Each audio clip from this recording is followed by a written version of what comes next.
The night the city went quiet. Hello and welcome back. Before we begin tonight's story, take a moment to settle into a comfortable position. Let your shoulders loosen. Let your breathing slow. Let the day fade away. You are safe here. You are calm. And this story is here to guide you gently into the night. If these quiet mysteries help you relax or fall asleep, you are welcome to support the channel by subscribing, so you can join me again next time. For now, we begin. This story starts in a busy city, a city that never truly sleeps. Even late at night, taxis glide through empty streets, store signs glow faintly, and the soft hum of distant traffic fills the air like a heartbeat.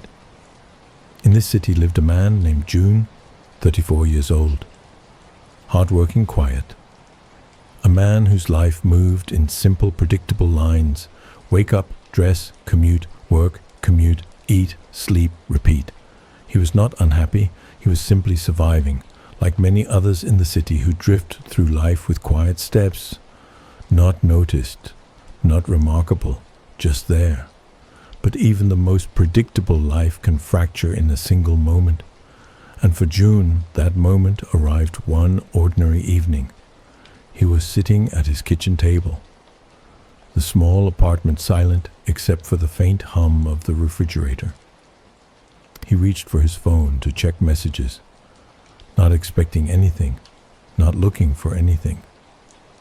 And then he saw it. The last message from his mother was older than he remembered. A small, simple question asking if he was eating well, if he was resting.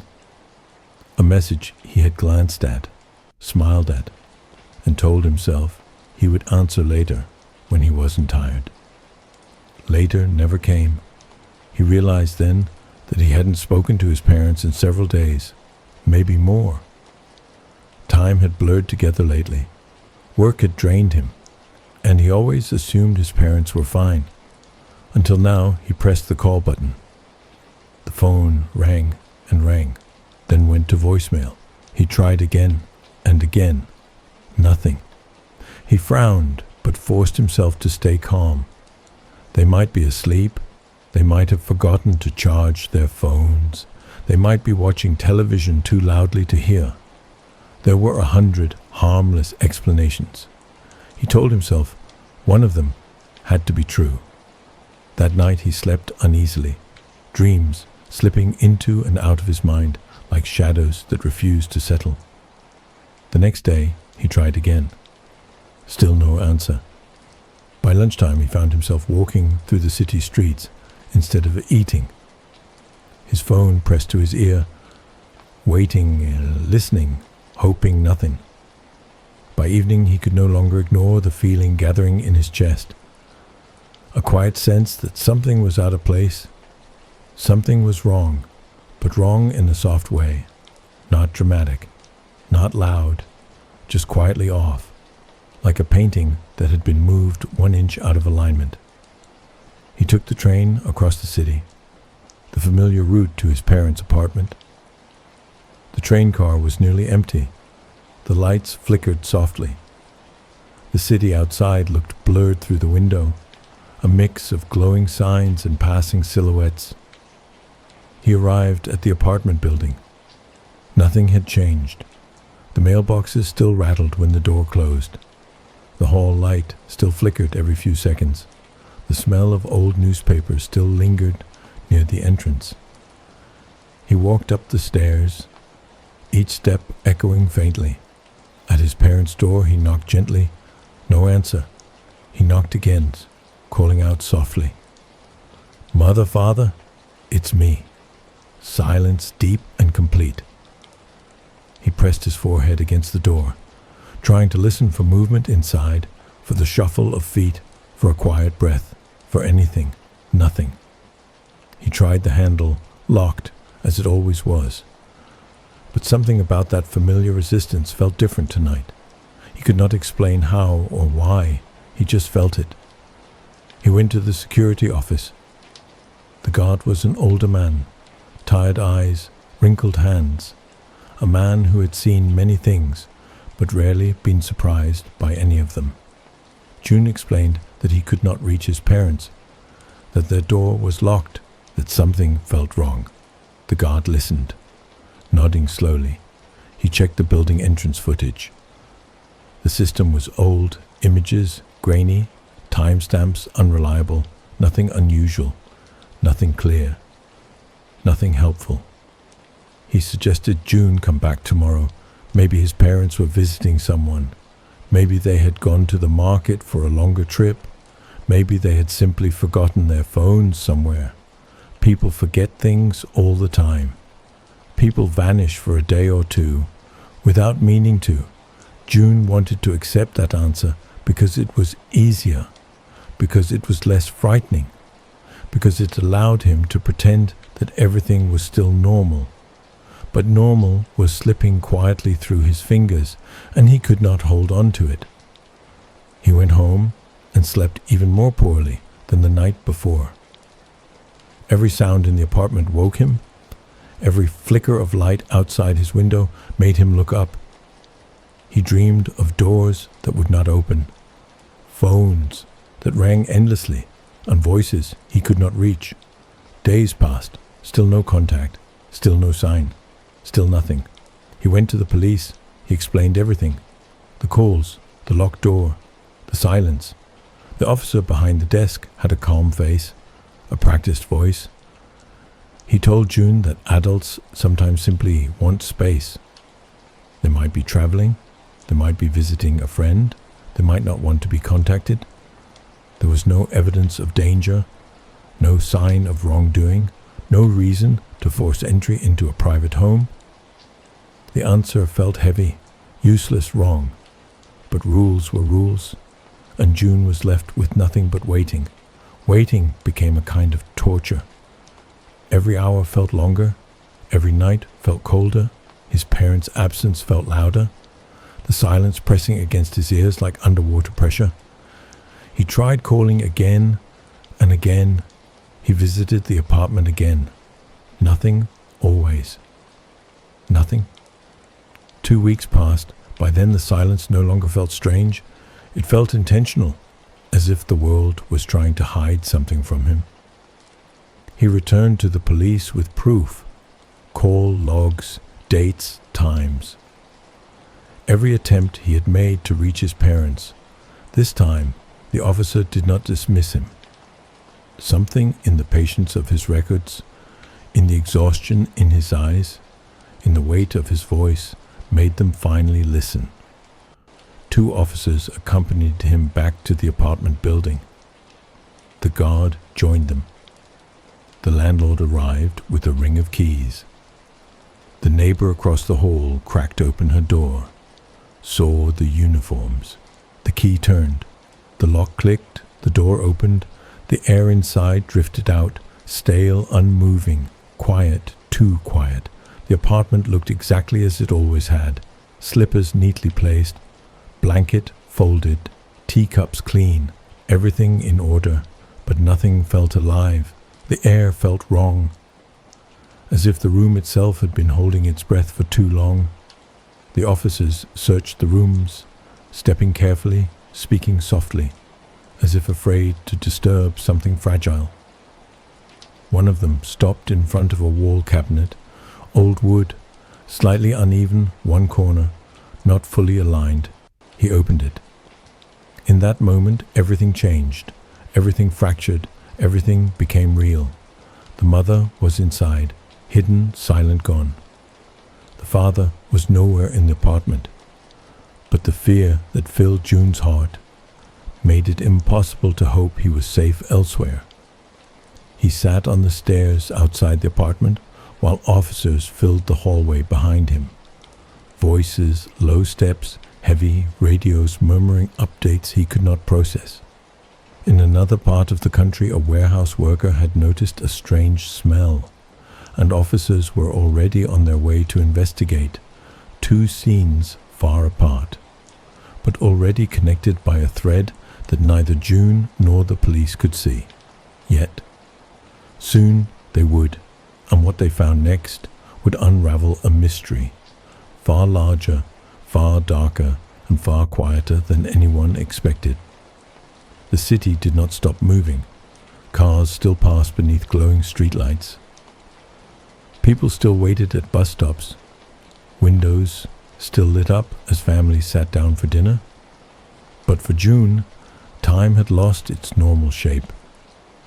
The apartment door stood closed again, this time wrapped in quiet warnings and official barriers. Strangers walked in and out of his childhood home, wearing gloves and serious expressions. They spoke in low voices that tried to sound gentle. He sat alone in a small waiting room at the police station, staring at a cup of water he had not touched. His thoughts came slowly and painfully. If his mother had been in the cabinet, where was his father truly found? And how did he get there? That answer arrived later than it should have. An officer entered the room, sat across from him, folded hands together. The voice was calm. Your father was found outside the city, in a rural storage building, inside an old refrigerator. The words did not land all at once. They entered his mind slowly, like cold air filling a room. He nodded. Not because he understood, but because he did not know what else to do. The case officially became a homicide investigation. Detectives gathered in a briefing room with clean walls and a smell of old coffee. Photographs were pinned, locations marked, times recorded. Yet something did not fit. There were no signs of forced entry, no signs of struggle, no neighbors' reported screams, no broken furniture, no desperate phone calls. It was as if someone had walked into the apartment and everyone had cooperated. That idea disturbed them more than violence ever could. They began to review security footage, not just from the parents' building, but from the surrounding area. Most of the cameras were old, grainy, unreliable, but one camera showed something, a figure, walking beside the mother, not pulling, not pushing, just walking, as if they knew each other, as if it was normal. The man had a plain face, ordinary clothes, no distinctive features, and that made him harder to remember. Detectives widened the search, other districts, other reports, older missing person files. That was when the pattern appeared. At first it was faint, easy to dismiss. An elderly couple who disappeared years ago, a single older man who vanished quietly, another case that had been marked unsolved. They shared similarities, clean apartments, no forced entry, no witnesses, always calm, always silent. Someone in the room finally said the thought aloud. This might not be the first time. While the investigators worked through files, June sat alone in his apartment. He had not returned to work. He had stopped answering messages from friends. He moved through his home like a shadow. Every small sound startled him. His phone began to ring at night. The first time, he ignored it. The second time, he answered. There was no voice, only slow breathing, not rushed, not frightened. Calm, as if the person on the other end was smiling. The line went dead.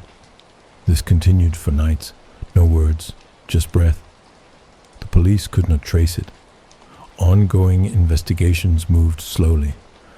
That was how they always moved. Weeks passed. The city seemed unchanged. But certain investigators began to see it differently. One detective started walking through neighborhoods after dark, not chasing anyone, not following a suspect, just observing. He noticed lights in apartments that seemed occupied but never saw anyone enter or leave. He noticed curtains moving when there was no wind. He noticed doors opening and closing without footsteps.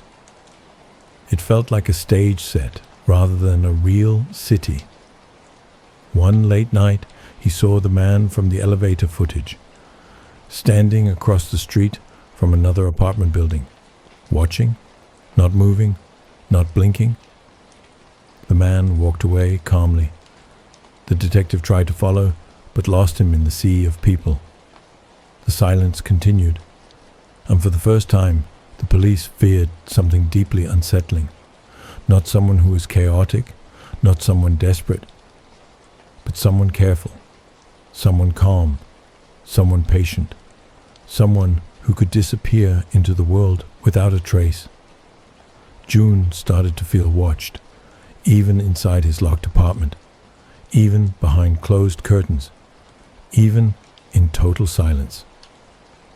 He began to wonder if the story was not over, if it had only just begun. And as the city lights flickered softly through the night, the investigation took a turn that no one expected, because the next discovery would reveal something hidden for years, something that tied everything together. The case began to change everything the investigators thought they understood. What once looked like a quiet tragedy now felt like a doorway into something larger, something older, something that had been waiting. One of the detectives opened a forgotten cabinet deep inside the police records room. Dust covered the files. The air smelled like old paper and time. Inside were cases that were no longer discussed. Elderly people who vanished. Homes left perfectly clean. Belongings untouched. No signs of fear. Not one case, not two. Many. Different years, different districts. Same silence. The detective began placing the reports side by side. Dates, addresses, photographs. The pattern was no longer a coincidence. This was a design. Someone had been doing this for years, and no one had noticed because it was too quiet. June tried to return to something normal. He cleaned his apartment. He washed clothes that were already clean. He made tea that he did not drink. He left the television on just to hear a human presence. Every time he walked past his phone, he felt the weight of it. The unknown number called again. This time he held the phone to his ear longer. No words, only breath, slow, even, patient. It felt close, as if the voice was not far away. Investigators expanded their search beyond the city. Warehouses, storage units, old buildings scheduled for demolition. They found more, not bodies, but evidence. Scratches on floors, locks replaced without records, footprints hidden under layers of dust. It was never messy. It was never rushed. Everything was done with care, with precision, almost with respect. One officer said quietly, "Whoever did this does not hate them. He's not angry. He is not afraid. He is calm." That thought was more disturbing than any violent theory. June began having dreams that felt too real. He dreamed of sitting in his parents' living room. Everything looked normal. The television was on. The lights were warm. But there were no reflections in the mirrors, no shadows on the walls. And in the dreams, he could feel someone watching him from inside the walls. Quietly, patiently, without breath. One afternoon, an envelope arrived at the station. No return address, no handwriting. Inside were photographs, old photographs, grainy images of apartment doors, hallways, cabinets. Some were from previous cases, some were not. The most recent photo showed a door that the detectives recognized. It was June's door. They rushed to find him. He was not answering his phone. They drove through traffic with quiet panic. Not sirens, not lights, just speed. When they reached his building, they found his door unopened. No signs of damage, no forced entry. They knocked. He answered. He was safe, but shaken. He told them someone had been knocking very softly for almost an hour earlier that night. Not banging, not demanding, just gentle taps, as if someone was asking politely to be let in. He had stayed silent. He had not moved. The tapping stopped. The air felt heavier from that moment forward. The investigators now knew something frightening. The person watching was not gone. He was not finished. He was close. Very close. Cameras started to disappear. Not broken, not vandalized. Just gone. Whole sections of footage erased. Entire nights missing.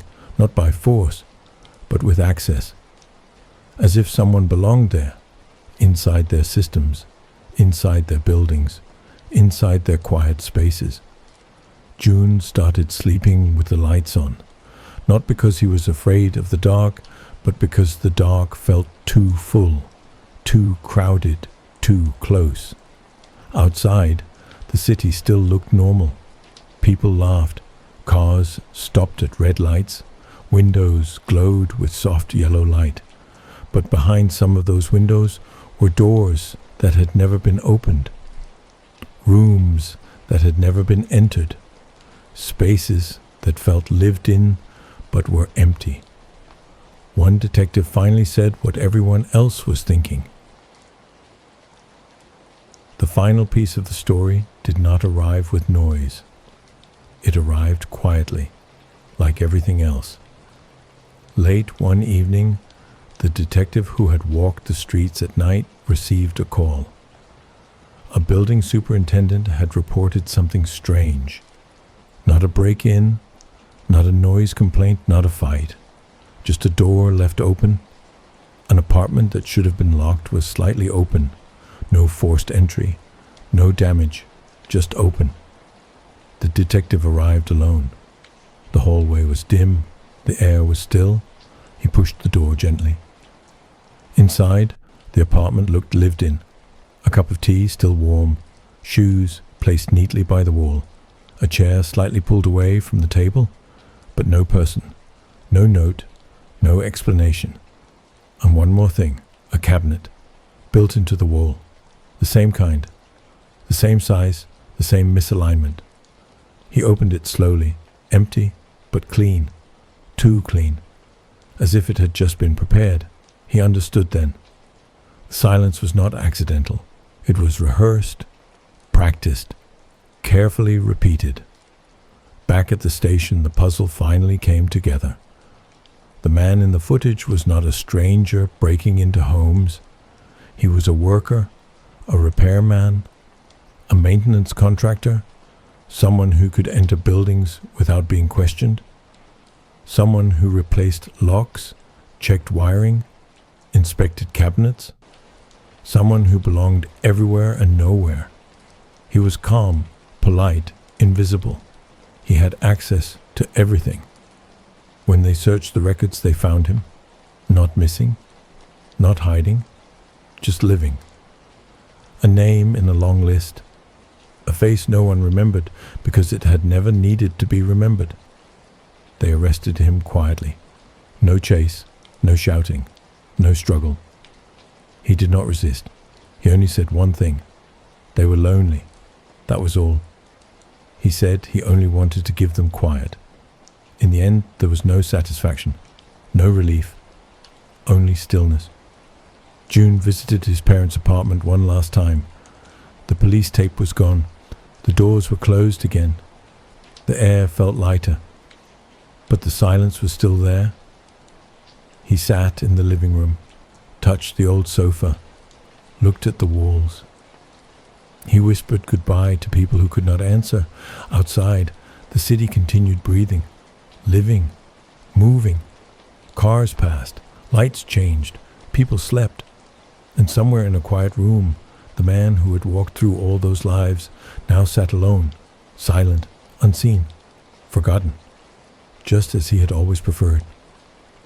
And so, this story ends the way it began, not with noise, not with anger, but with silence, with soft rooms, closed doors, unanswered phones, and a city that never truly noticed what was happening inside its quiet walls. If this story helped you relax or carry your mind somewhere gentle, you can support this channel by subscribing. New quiet stories are always waiting. and when you are ready to rest, you will find them here. Good night.